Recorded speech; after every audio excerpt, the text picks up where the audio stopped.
नमस्कार दोस्तों।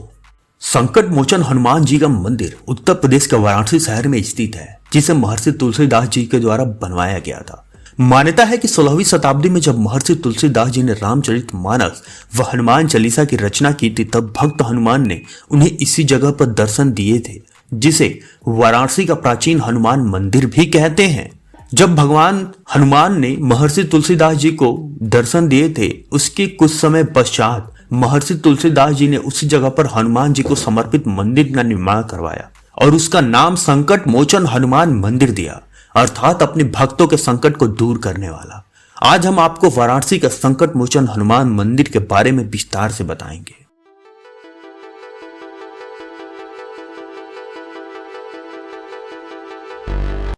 दोस्तों, गोस्वामी तुलसीदास जी ने रामचरितमानस की रचना की थी। उसके बाद वो वाराणसी के 80 घाट पर प्रतिदिन श्रद्धालुओं को रामचरितमानस पढ़कर सुनाया करते थे। वो राम भजन किया करते थे।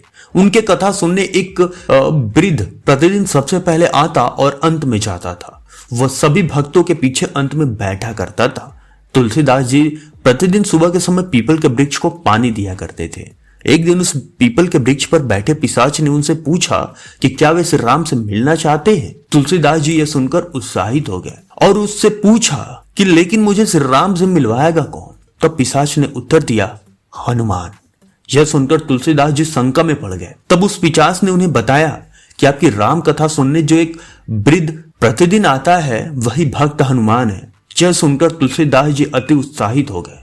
अगली बार राम कथा सुनने के बाद जब सभी लोग चले गए, तब तुलसीदास जी ने उस वृद्ध का पीछा किया। हनुमान जी समझ गए कि तुलसीदास जी द्वारा उनका पीछा किया जा रहा है, इसलिए वे वहीं रुक गए। हनुमान जी के रुकते तुलसी जी उनके चरणों में गिर गए और उन्हें अपने असली रूप में आने की याचना की। इसके बाद हनुमान जी ने उन्हें अपने असली रूप में दर्शन दिए। तब महर्षि तुलसीदास जी ने प्रथम बार हनुमान जी के ही सामने अपनी लिखी हनुमान चालीसा का पाठ करके सुनाया। इसके बाद तुलसीदास जी ने हनुमान से श्री राम से मिलने का मार्ग पूछा। तब हनुमान ने उन्हें बताया कि श्री राम व उनके छोटे भाई लक्ष्मण चित्रकूट में उन्हें मिलेंगे, इसलिए वे उनसे मिलने चित्रकूट जाएं।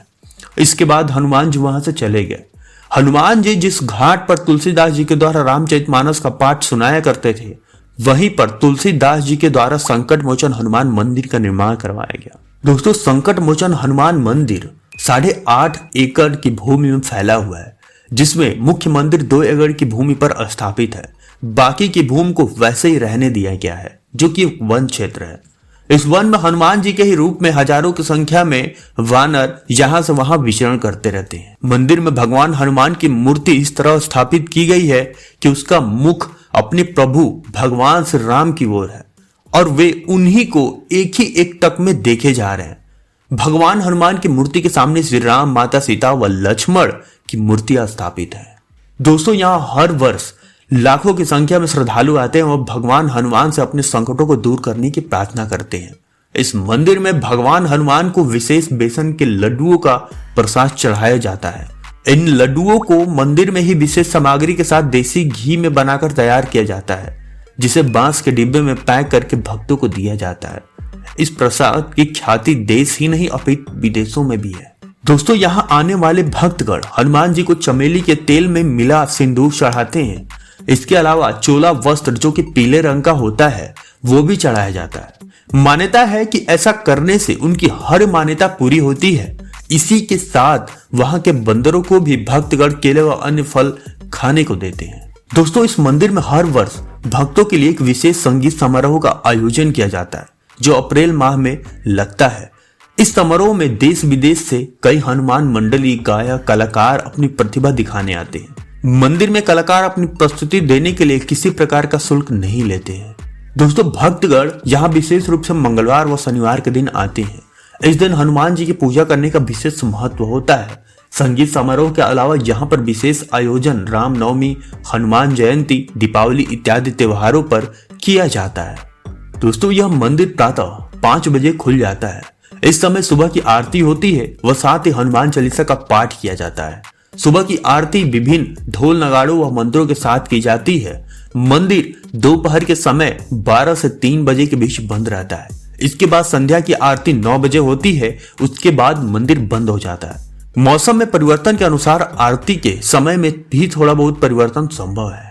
सन 2006 में वाराणसी शहर में आतंकवादियों के द्वारा 3 विस्फोट किए गए थे, जिसमें एक विस्फोट इस मंदिर के अंदर भी हुआ था। उस समय मंदिर में आरती हो रही थी, वो भारी मात्रा में श्रद्धालु वहां उपस्थित थे। इस विस्फोट में मंदिर में करीब 7 से 10 भक्तों की जान चली गई थी। वो 35 से 40 भक्त घायल हो गए थे। इस विस्फोट के बाद से मंदिर परिसर की सुरक्षा को बढ़ा दिया गया था। अब वहां नियमित रूप से पुलिस के सिपाही तैनात रहते हैं। दोस्तों, सनातन या हिंदू धर्म व भारतीयता के हर पहलू के बारे में हर माध्यम से जानकारी जुटाकर उसको पूर्ण व सत्य रूप से आप लोगों तक पहुंचाना मेरा कर्तव्य है। यदि किसी भी विषय में मुझसे किसी भी प्रकार की कोई भी त्रुटि हो तो कृपया इस वीडियो में कमेंट करके मुझे अवगत कराएं। आशा करते हैं आपको ये जानकारी पसंद आई होगी। अगर पसंद आई है तो इस वीडियो को लाइक तथा हमारे चैनल को सब्सक्राइब अवश्य करें। धन्यवाद। हर हर महादेव।